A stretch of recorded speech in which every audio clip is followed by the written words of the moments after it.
Alam mo na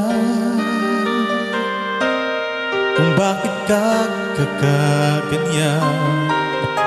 Lumulutang, nasasayang ang buhay mo, at ang ibinubulong ng iyong puso.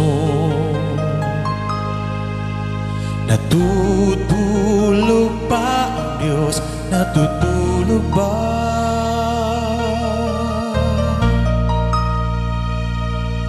At ikaw ay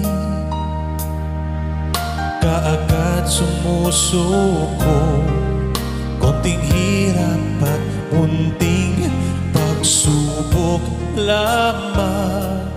Bakit ganyan? Nasaan ang iyong tapang?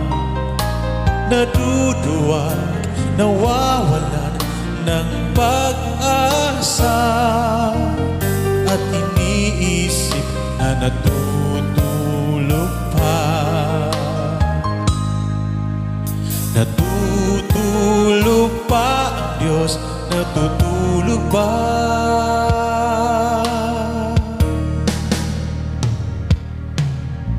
Sikapin mo, pilitin mo, tibayan ang iyong puso.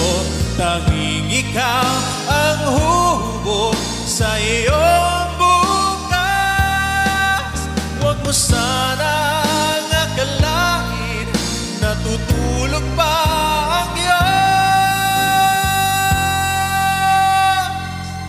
Ang buhay mo ay mayroong halaga